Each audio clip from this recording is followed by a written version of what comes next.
Well, good morning. And the moment we wait for with bated breath and anticipation, the two Bs who are back together and absolutely wreaking havoc in the television world as well as the legal world. Good morning, gentlemen. Morning, Keith. Good morning, Keith. And you brought Casper along, Philip. Say again, I'm sorry. You brought Casper along. Well, there's not a lot I can do about that because this room is the best Wi-Fi location in the house, and that's where his cage is. Yeah, I've got to say, Keith, I asked Philip if he would take a photo or get a photo of Casper because my daughters were keen to see him. And he's a very gorgeous canary, if you like that sort of thing. You know, couldn't eat a whole one, but no, but a very, very handsome young fellow, that canary.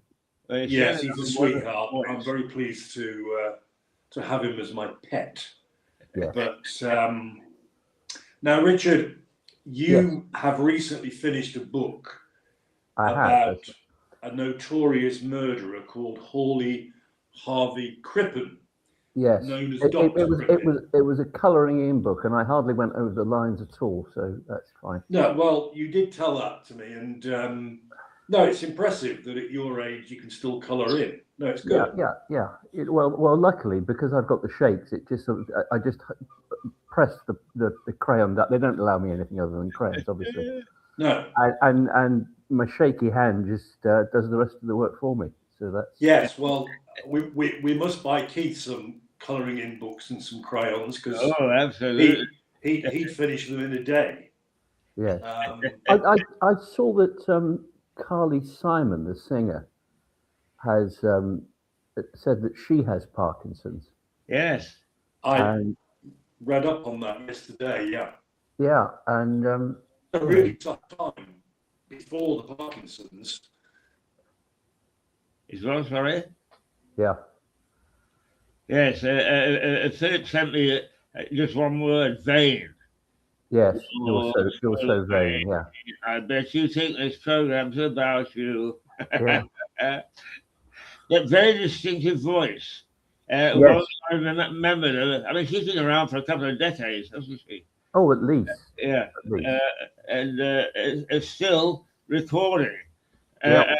I think you two know another bloke like that. But, yeah, I know one. Yes, I'm looking at him at the moment. Anyway, gentlemen, what's been happening in the courts, and is there sort of an anniversary of anything that was shocking or important in the history of the courts? I don't think there's been an anniversary of any kind. There's it'd be interesting to see what that undertaker gets, who kept the bodies, in particular of babies, and gave families sort of a random pile of ashes that wasn't particularly their child. And it'd be interesting to see what sort of sentence he gets, because it's not an offence that is commonly before the Crown Court. In other words, not effectively preventing the proper disposal of.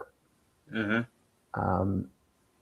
But it's a huge number of families who have been affected. I think they've had, as you know, Keith, where somebody's been adversely affected by a criminal conduct, they can write what's called a victim personal statement. I think that's Phil trying to call me. Excuse me a moment. I've got Phil on the phone. Okay. Hello, Phil. My Wi-Fi has failed, I'm afraid. Okay. Can you carry on until my Wi-Fi is back? I tend to carry on most of the time, Phil. Yeah, sure. Join us when you can, yeah? Thanks. That's the reason, though. Bye. Bye. No, so it'll be interesting to see what quite what he gets for that. But the victim person statement, there are so many families affected by this.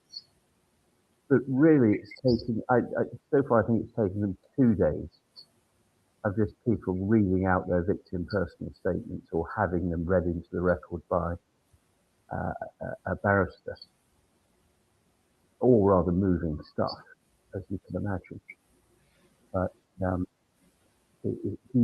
not sure whether he's going to be, I would imagine the process will finish this week. So either today or tomorrow he will be weighed off by the judge, who I think has already told him that, you know, he's going to go to prison.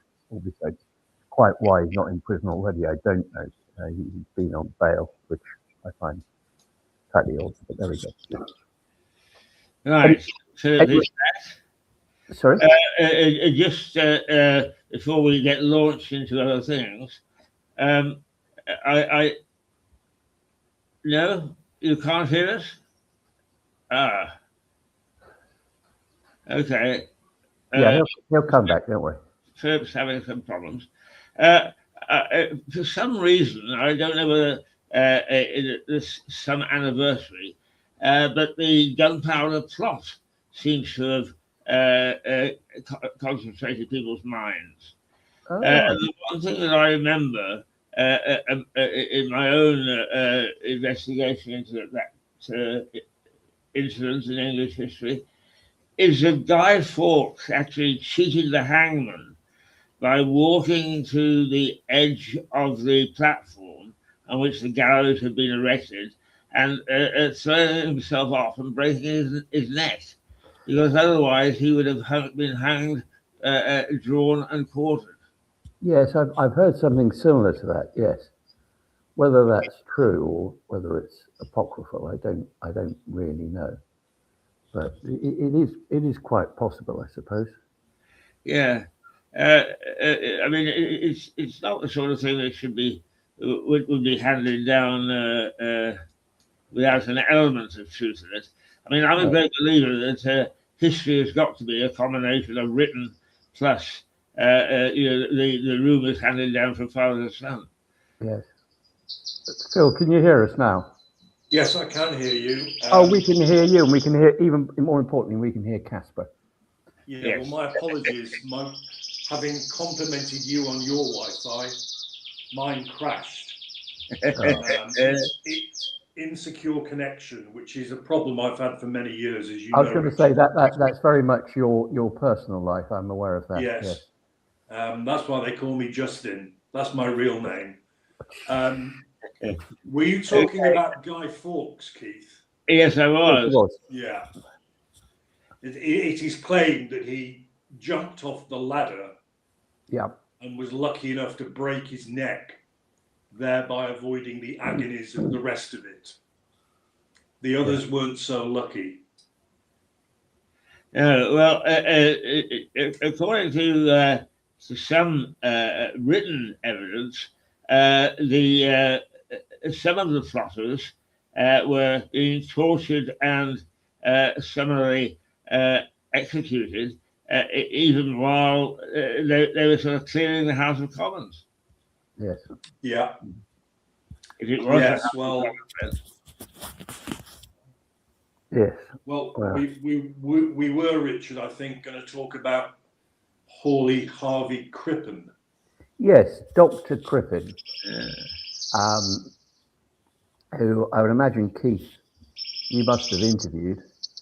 I did, just before he got onto the ship. Yeah. He was, of course, he died in 1910, so you would have been a cub reporter, but nevertheless, I'm sure they would have sent you out. Yes, he was executed on November the 23rd, 1910. Well, there we go. At Pentonville. Phil's the fact man. Originally American, and there are similarities here between somebody that you and I, Keith, have spoken about before, John Hay. In that really his life was as a fraudster, and the ultimate act in his case only one person, in Hayes' case certainly at least 6, of killing somebody, really flowed from the multiple frauds that he committed. And so he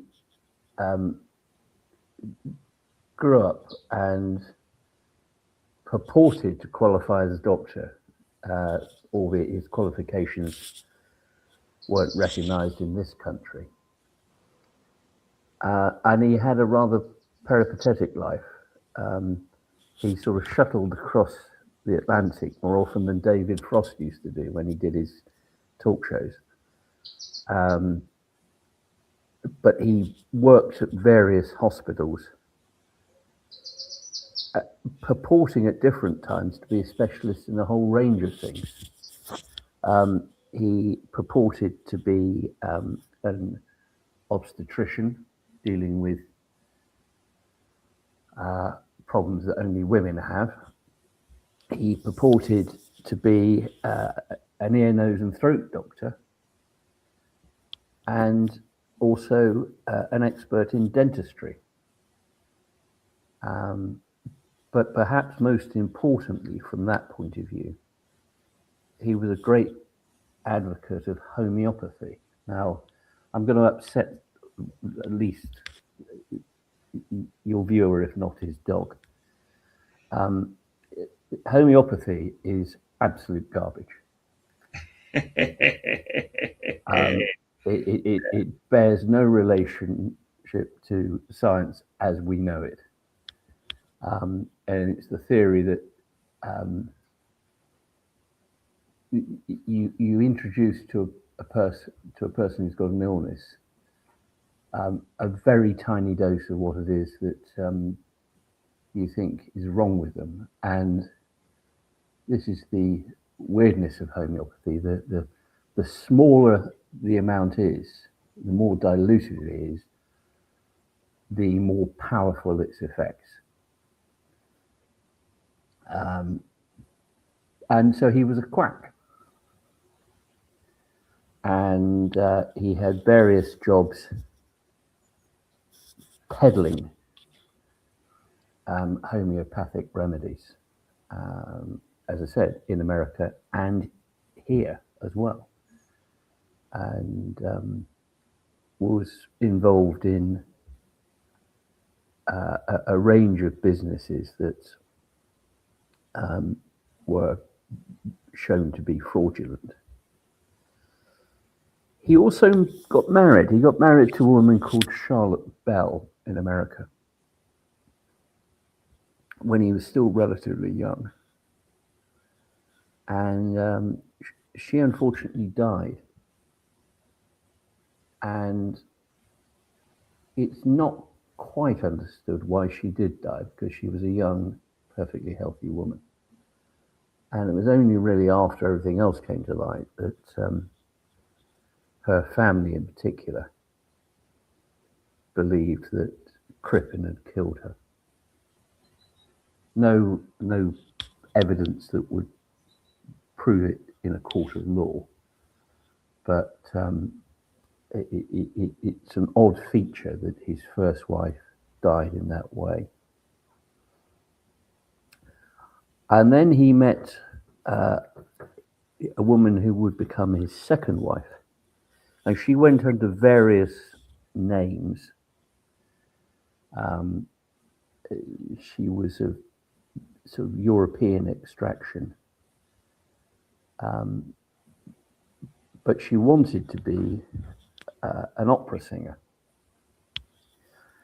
and she took the name Belle Elmore, and really that was how she was known by everybody who knew her. She couldn't make it as an opera singer. They did get married. She got pregnant, and he procured an abortion for her, because the last thing he wanted ever in his life was to have a child, because in fact he'd had a son with Charlotte, his first wife, and had just farmed him off to relatives to look after. And really, his son didn't see him for decades at all. But with Belle, she got pregnant, as I said. He procured an abortion, which at the time, of course, was illegal in this country because he'd settled in England by now. And then he persuaded her, and she bitterly regretted it. He persuaded her that she should have an operation to have her ovaries removed, thereby preventing her from ever becoming pregnant again. And she did have that operation. And whilst he wasn't the surgeon who conducted it, it's believed that he, in fact, was an assistant to the surgeon, which is a very odd feature that you would wish to be ministering to your wife while she was going through an operation that you knew that she didn't particularly want to have, but he had pressured her into it. But importantly, this, as part of that operation, she had to have an incision on her midline, so below the navel and down to the pubic bone. And she did have that, and as a result, suffered and retained a scar there. And that becomes of significance later. So it became a very unhappy marriage. She sought comfort in food, it would seem, and put on quite a bit of weight. He didn't find her sexually attractive anymore, and she didn't find him in the least bit attractive in any way. And it may well be that because of the complications of the operation that she'd had, that she was incapable of having sexual intercourse again. But nevertheless, they did live together still. And having failed to become an opera singer, she then moved to vaudeville, effectively, to the theatres that produced variety shows. A little like, if you remember it, Keith, and I'm sure you will, the good old days, where there's a series of acts, different types, acrobats, comedians, dancers, and singers, and she was one of those singers. And she was known to Mary Lloyd, who was a very famous music hall artiste at the time. And she filled her time with that. Crippen, meantime, worked at various establishments in central London, peddling fake medicines. And whilst he was never the leading light in those, there were other people who were rather more proficient fraudsters than him who did that. He was an important part of it because he was their doctor, and they could say, look, this is this man, and he has worked at the following establishments, which is true, he had done, but all of them for very short periods of time. And that might reflect upon his inability to do the job properly. But it did provide him with an income, and there's some speculation as to what other income he had, because he did certainly lavish upon Belle a lot of very expensive jewelry and a huge amount of clothes and furs and things like that. So they had an image on one level of being a very successful couple, the doctor and the singer.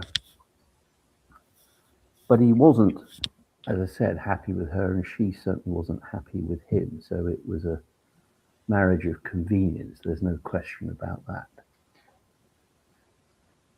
Now, meantime, he had found that there was a secretary working where he did in one of these charlatan companies. And she was called Ethel. Originally, she was called Ethel Neve, and she then changed that to Ethel La Neve to make it sound more French. So, in other words, she had some pretensions herself. Yeah, sounds like it. And in fact, she was herself not averse to at least closing her eyes to the obvious frauds that were going on around her, if not actually actively being involved in them. And certainly towards the end of their relationship, she was active as his assistant and ultimately became his lover, which of course at the time was very much frowned upon. She too got pregnant, and he got her an abortion as well. And he kept telling her that his wife, Belle, he was going to divorce. Now, at the time, the only way you could divorce somebody really was to show adultery. That is, they'd had sex with somebody else. And as I said, it's very unlikely that Belle was physically capable of sexual intercourse after that rather botched removal of her ovaries. But he told Ethel time and time again, look, don't worry, she'll go to America, and if she goes to America, I can divorce her there. And it's true, it was very much easier to get a divorce in America at the time than it was in this country. And so he strung Ethel along with these stories, but she Ethel, was desperate to get married. And she nagged away at him about it. She was significantly younger than him and wanted the security of marriage. And indeed, he ended up going through a form of marriage ceremony with her, albeit, of course, he knew that he was thereby committing bigamy. But what's bigamy to a fraudster? You know, if it means that you retain your lover and all that her young body has to offer, then don't rock the boat. Yeah. Go ahead, Keith. Is this second wife? I'm not clear how he met her. What, Belle? His second wife, yes. Yeah, well, they met just by chance, really, through mutual acquaintances. And she had, as I said, European connections, and she traveled to America, and that's where they met originally. And then got married and came to this country, and then they were here sort of permanently. But as I said, he told Ethel, oh, don't worry, Belle's going to go to America, and as soon as she goes to America, I can go over there and I can get a divorce from her, because it's very much easier there than it is here. And he and Ethel set up home as Mr. and Mrs. Crippen. And that's the way it was. Now, Belle, in the meantime, because of her work in the music halls as a singer, she joined an organization called the Music Hall Ladies Guild. which included people like Mary Lloyd and many, many other female performers. And it was set up as a sort of quasi-charitable organisation, a sort of benevolent fund for women who, having had some role, and it didn't need to be as a performer, had some role in the music hall, but had fallen on hard times, could apply to them and seek assistance. And she, Belle, was a very active member of this, and she ended up very shortly after joining, she became the treasurer and was very highly thought of by the other women in the organisation. And they cared for her a great deal. I don't think any of them had an inkling that quite how unpleasant her marriage was, but they must have had some inkling of it, albeit he would appear occasionally at events. And indeed, one dinner, which was sort of included this guild and other music hall characters, he had the temerity to turn up with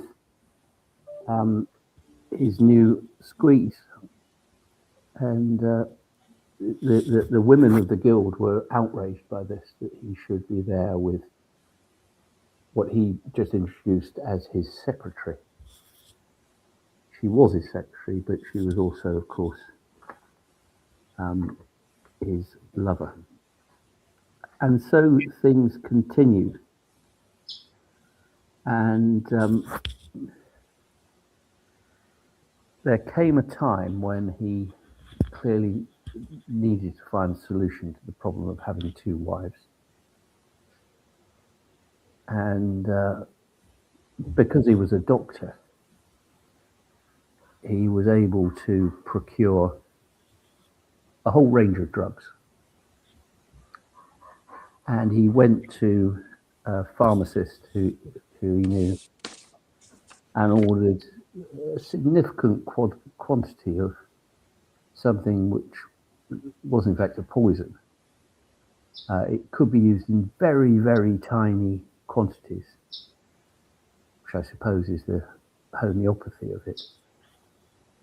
But he ordered he ordered so much of it that the pharmacist had to order more in for him. And what appears to have, well, Phil, you tell us what he did.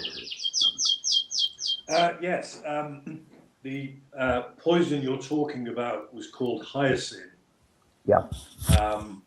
And in very small doses, it could be used to tranquilize, for want of a better word, because Belle was notoriously and extremely moody and would lose her temper with Crippen over minor things.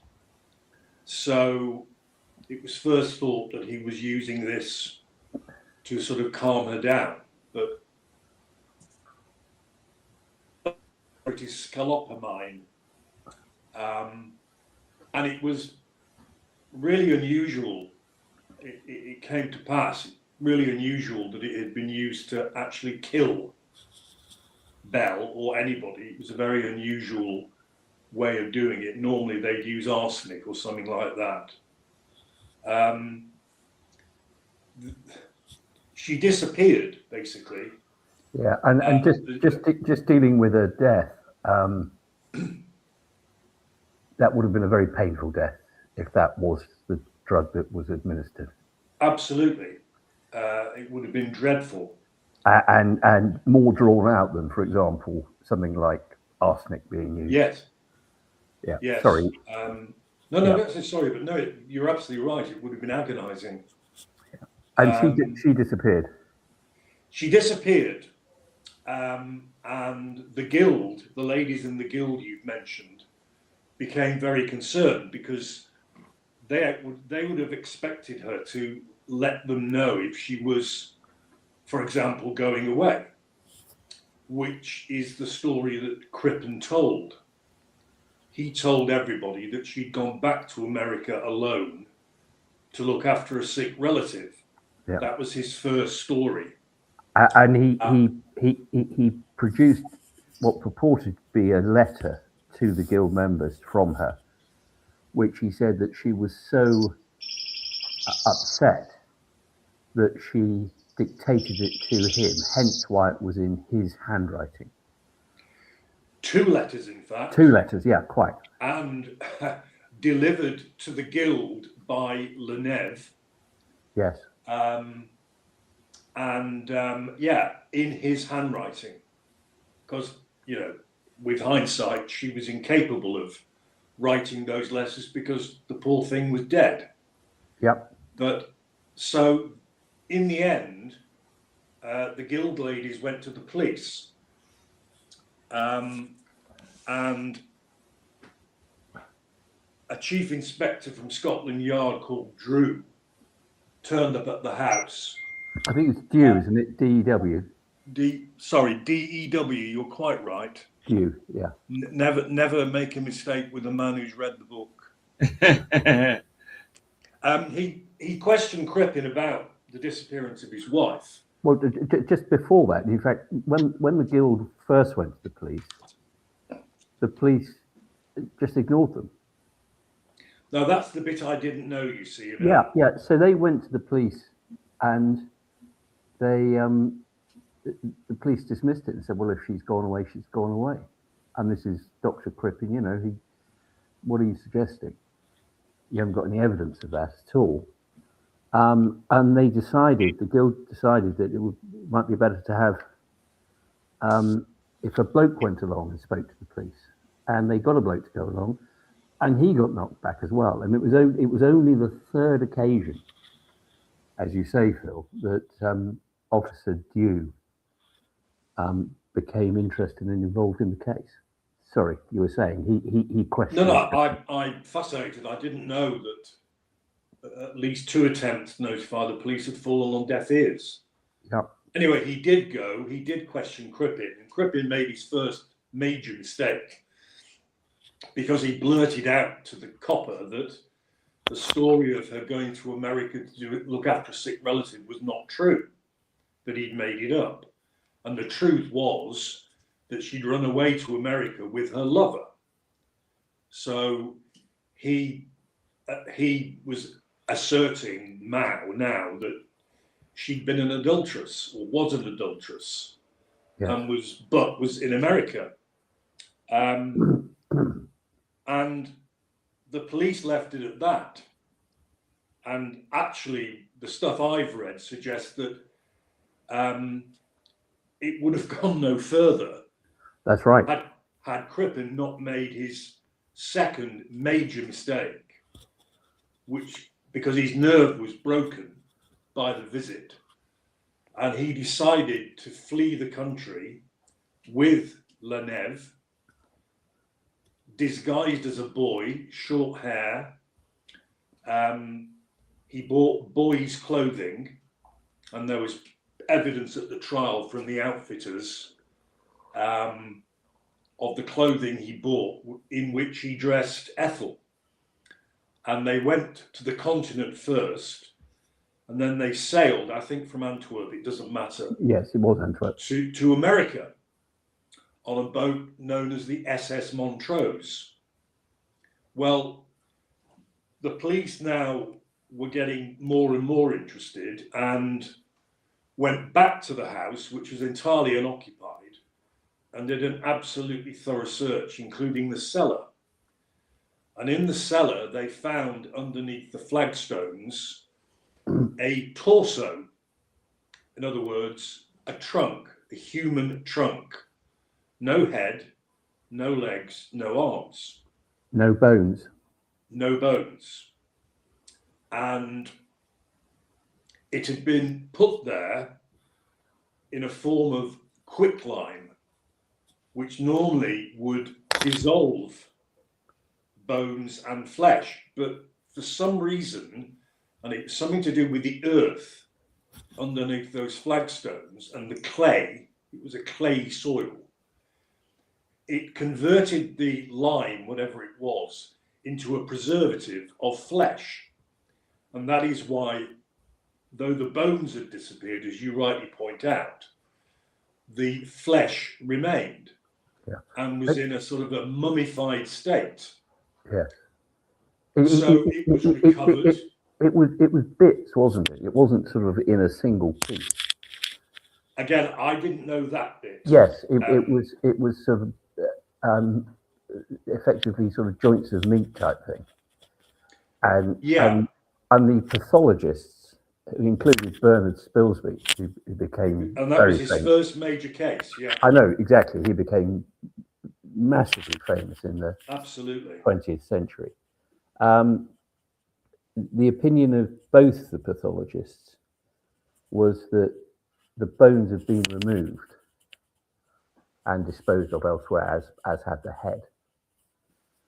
And whoever had done it must have had some medical training in dissection, which would fit with Crippen, of course. Precisely. Yeah. And when the body was examined, because I heard you mention earlier before my Wi-Fi failed me again, she had had this dreadful operation. Yep. Whereby her ovaries had been removed because he didn't want children. And hence the abortion for Ethel as well.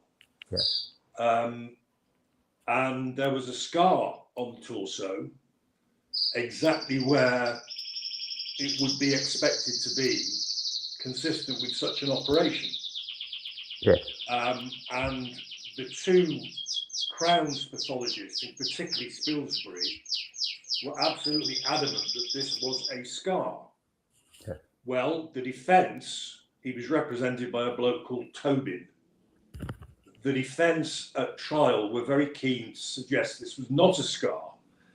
And the reason was that the renter medics they called, and it was almost laughable actually, they called a surgeon who'd never actually performed an operation. They called a second so-called pathologist who simply was barely qualified. And these two tried to persuade the court that it was not a scar, and the reason it wasn't a scar was because there were hair follicles around the flesh of the scar itself.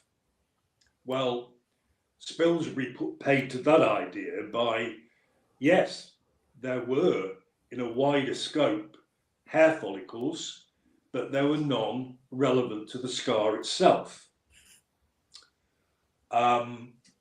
So there we have two, if not more, ways of identification leading to the body being, well, Belle Elmore, as you've rightly said, was her stage name. Her real name was Cora. And so they had the body. Now, he's on the SS Montrose. Yeah, sorry, just they had the body, but I think they were also able to show that there were traces of the poison in the flesh that they had. Now, again, I bow to your knowledge. That's again, I didn't know. Yeah, I think that's right. Yes. Yeah. Anyway. So they're on the boat.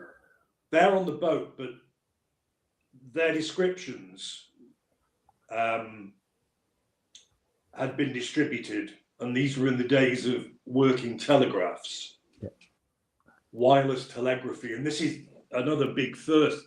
This is the big first in the case.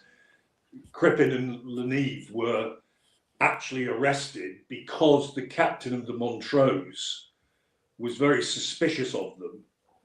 He didn't believe Ethel was a boy, and he wirelessed Scotland Yard directly because the Montrose, which was quite a slow boat, was within range of wireless telegraphy with land. And so he telegraphed to the effect, suspected cellar murderers are on my boat. please take note.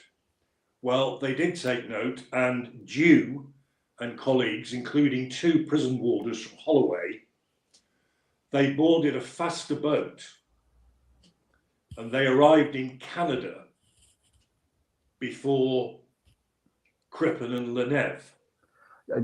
Just on that, you know, the captain of this boat, who was very perceptive, and did his utmost to reassure the pair of them that everything was fine. That Yes. yeah, and you know, invited them to dine at his table, which is of course a great honour on a boat, on a ship, that you get to dine at the captain's table. And he really did that so he could get a proper look at them. Yes. And became, you know, utterly convinced that that's who they were, and that the purported boy, the son, was in fact a woman. Quite so. Much to their surprise, Dew and his team boarded the Montrose off the Newfoundland coast and arrested the pair on suspicion of murder. Crippen allegedly said, words to that, "What a relief! I can't stand the tension anymore. I'm glad this is over," or worse to that effect. So they were brought back to the UK. They had the old-fashioned committal proceedings. In other words, when a case is sent from a magistrate's court to the Crown Court, in this case, the Old Bailey, and that was done at Bow Street Magistrates Court. An odd little feature of that is, you know, that this was the news story at the time. In fact, apart from the coronation of the new king, which was coming up, but this was the big story. Gilbert of Gilbert and Sullivan attended the committal proceedings. My to goodness. watch. Yeah. Yes. And Winston Churchill went to the Crown Court, well, the Assize Court trial. Yeah. Well, we forget in these days of instantaneous news and technology that this didn't exist in those days. No. When you consider that the arrest was because, for the first time ever, wireless telegraphy worked, and only because the ship was in range of land, then that's the era we're talking about. Yes. It's when people queued up in their thousands to watch 5-day test matches. Yes. You know. But so back to Blighty, committed for trial to the Bailey, the Central Criminal Court as we know it. Remanded, obviously, both in custody, and they were tried together. In fact, no, they weren't, Phil. Sorry. They were going to be tried together. Oh. And for reasons that I don't begin to understand, the prosecution decided that they try them separately, him first and then her. And I think the suggested reason that they did that is that she was going to get a sympathy vote, and they didn't want that in any way to affect his trial. I think that's tactically unwise myself. I don't know what your view on that. I really, again, I bow because I didn't know that. Because there's a picture of them, albeit I accept at Bow Street. Yes. There was an illegal picture taken. That's right. Of the pair of them in the dock at Bow Street. Yes. And they were together, and they were committed together. And it was only when it got to the Crown Court, sorry, the Bailey, that the prosecution made this decision. Which she was charged as an accessory, I think. That's right. Yeah. She wasn't charged with murder itself. That's quite right. And now, as you tell me and the viewer that she was tried separately, she was actually represented by F.E. Smith. That's right. Who became Lord Birkenhead. Yep. Now, looking at the way Crippen's defence was run, it was a denial of doing it.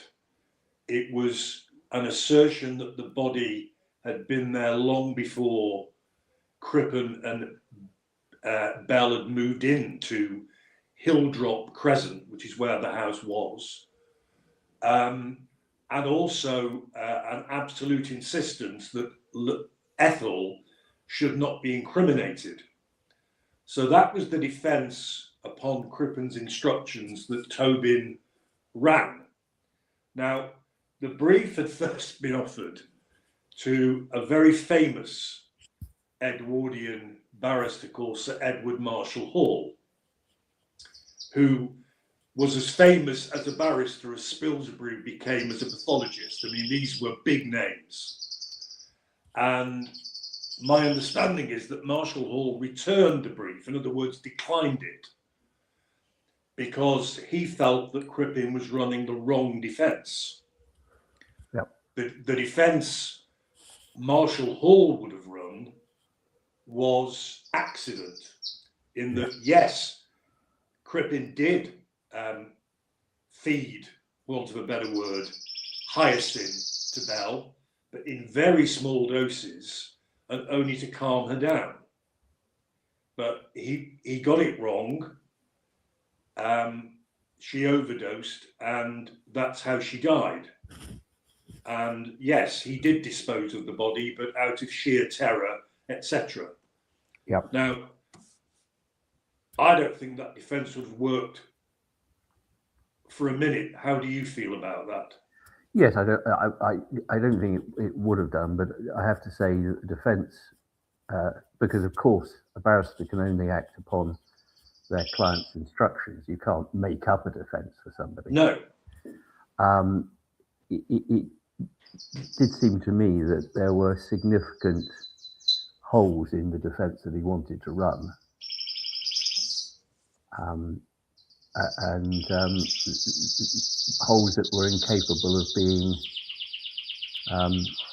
filled, really.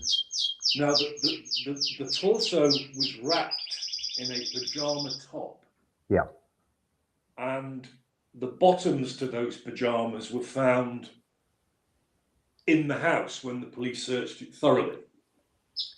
And there were lots of circumstantial evidence called at the trial, including the fact that the label on that pyjama top, where they went back to the shop to investigate the purchase, the label of that company had only been in existence since late 1909. So there was a date that was the earliest that garment could have been purchased and used to partially cover the torso.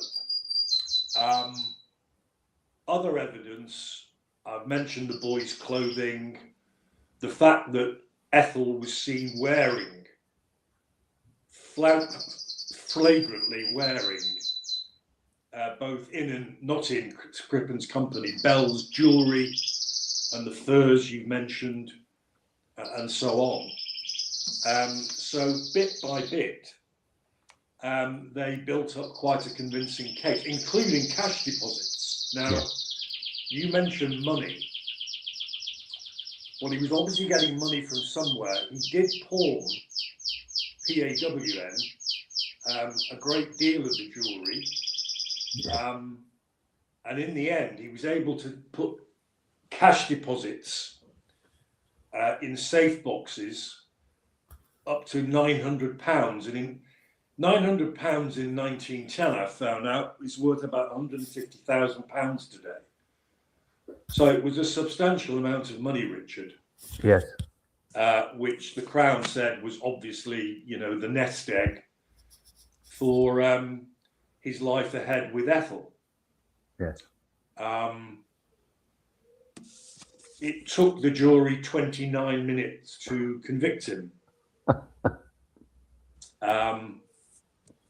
Pretty quick.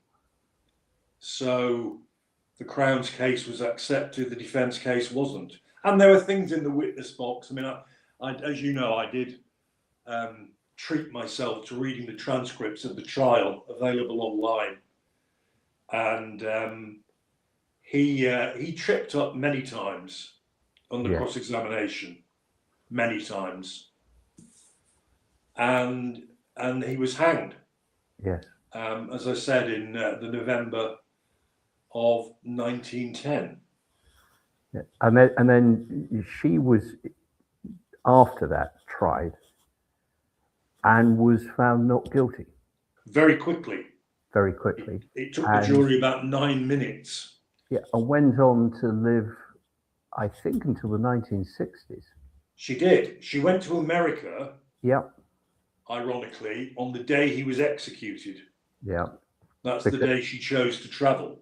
And she was, you know, for many years, she was fearful that people would recognize her. She changed her name, but she was fearful that people would say, you're the, because there's been so much publicity and absolutely photos of her. And there were occasions, there was one job she had where it was quite clear that the other women in the typing pool were gossiping about her as to whether or not she was or wasn't, and she just left the job. Yeah. Well, I mean, she was an English woman, despite her name. She wasn't an American. No, quite. Unlike Crippen himself and Cora. Yep. So yes, between us, with a few interruptions because of my bad Wi-Fi, we've told anybody who cares to watch and listen not the bare bones, but the story. Yeah. So let me ask you this, Phil. Your counsel for the defence in the first trial, your client is facing a genuine risk of capital punishment, being hanged, and you've got to make a speech to, in those days, 12 good men and true. Yeah. What's your closing speech going to be?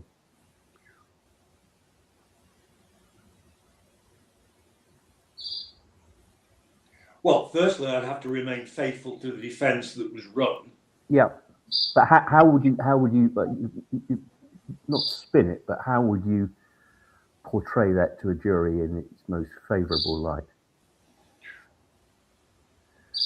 Well, with great difficulty, I'm afraid. I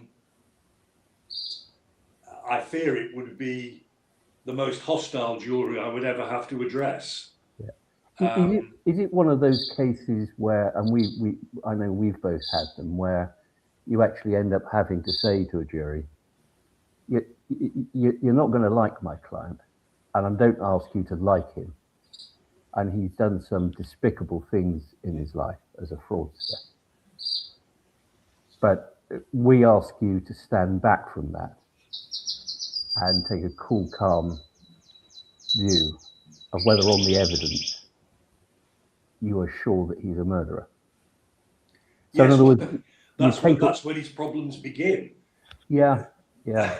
If as a defender you're saying, just concentrate on the evidence, put your emotions to one side, you're not meant to like him, he's a horrible man, we all accept that. And then there's the evidence that you and I have discussed. It's pretty powerful stuff. It is, yeah. I don't think. But you need. Do you not need to lance that particular boil of a juror thinking, I really don't like him at all, without actually giving him a chance, as it were?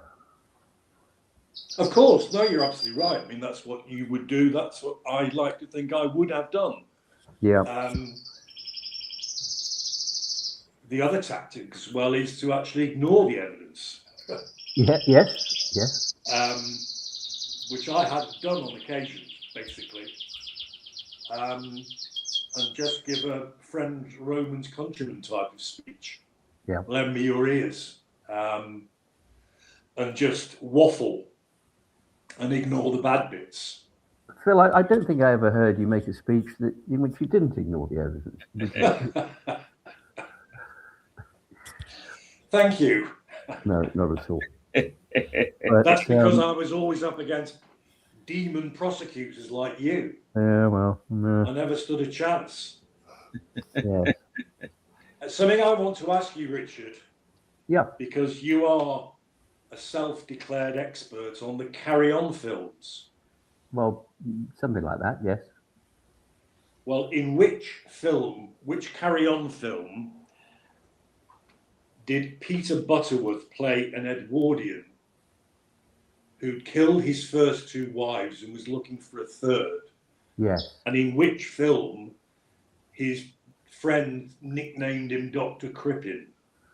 The film where he was his first two wives had died, and I think he says something like, "My first wife died. She was poisoned by mushrooms." And your second wife? My second wife died in different circumstances. Why was that? She wouldn't eat the mushrooms. And it's from Carry On Loving. It is indeed 1970. Well done. Yeah, which is about a dating agency run by Sid James and Hattie Jakes. God, Sid James. And they had this sort of office where people would come along, and then he'd write all the details of the person down on a card, and then put it into what appeared to be a massive computer behind his desk, feed it in, and then out would come a card of, the perfect match. This is the person for you. In fact, it wasn't. It just went through, and Hattie Jakes was at the other side, looking at the bloke's card and trying to find a woman for him. And she upset Sid because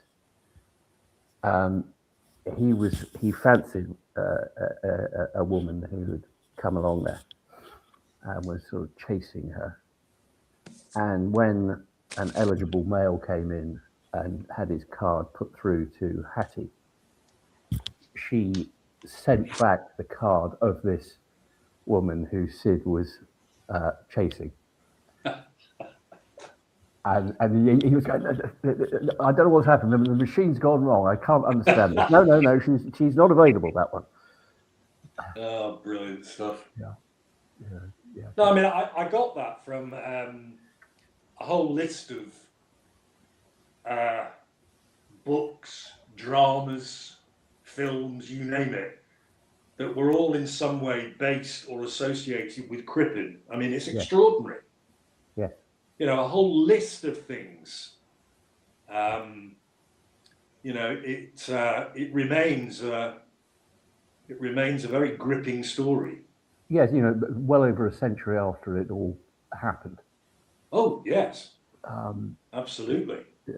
Could I ask you, which port did Crippen embark on the ship to go to Canada? Which what? Sorry, Keith. Course. Port. I think it was Amsterdam. Antwerp. Antwerp. Sorry. Antwerp. Oh, right. Yeah.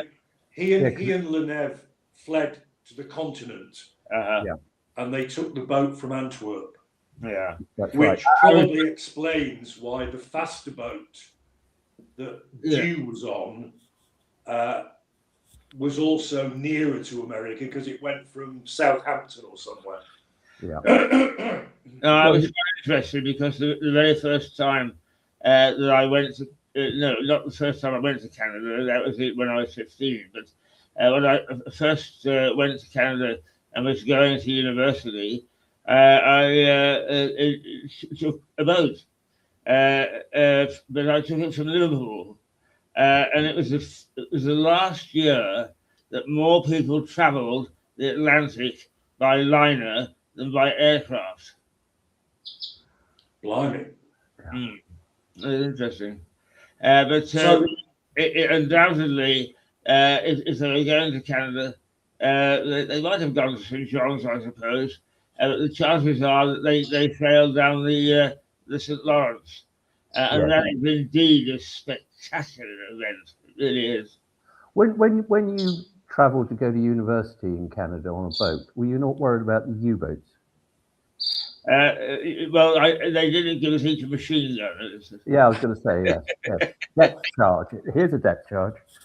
No, Keith, I was going to ask you. I mean, how do you find Crippen when you interviewed him in the death cell? Yeah. Well, of course, it's like all murderers, he was charming. As John Mortimer wrote, a wonderful book called Murderers and Other Friends, making the point that people who do dastardly things when they're in custody can become absolutely charming. Yes. And respectful. Yes. I no doubt Crippen had that ability because his abilities as a fraudster were based upon, he wasn't sort of extrovert or anything like that, but was quietly sort of a figure of some authority, and certainly purported to be understanding with women.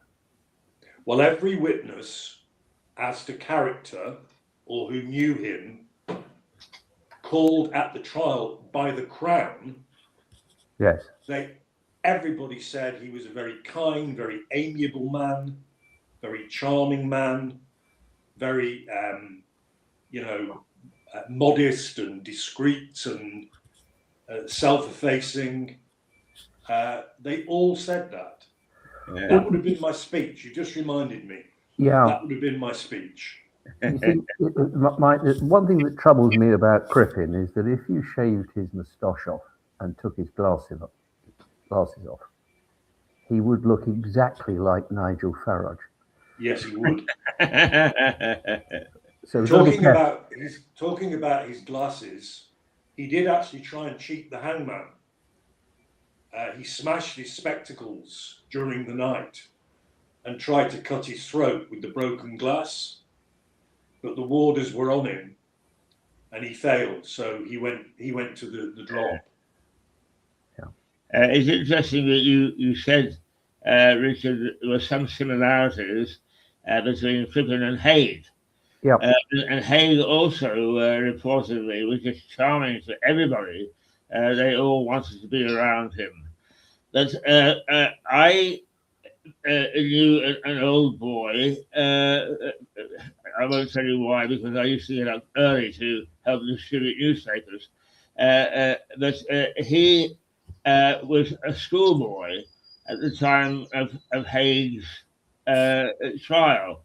Oh. And he said they used to, after school, say, what are we going to do today? What are we going to do today? And sometimes they would say, oh, let's go and see what's on in the court. And that the school children went and sat in the gallery, took out their bootlaces, turned them into little nooses, and dangled them over the head. To which they said Haig was absolutely impervious. He just carried on doing the Times crossword puzzle. There.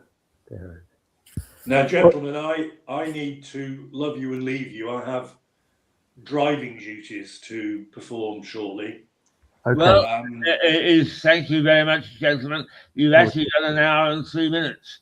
Well, there we go. That's a wonderful. Well, Rich has done 1 hour and 3 minutes. No, we get overtime, don't we? Yes, absolutely. Double the salary. Come on. Very well. Anyway, Richard, enjoy the rest of your week. Will do. Thank you. Yeah. Remember me to you And likewise, yours. but no doubt we'll be in touch. And you take care, Keith. I'll disappear, Keith. Thank you. Nice to see you both. I'm going as well. Good to see Okay. you. Not at all. Thanks, Keith. Well, there we are, the two Bs. And as usual, a very incisive description of a famous trial. A little bit of what would you have done if you had been the prosecuting or defense counsel, and what was the background? What were the people like? What was the atmosphere like? and that's the sort of stuff that you just can't buy. So thank you very much, gentlemen, and we'll look forward to seeing them this time next week. And till then, we'll say toodle pip. I'll be back as of August. I will be back in.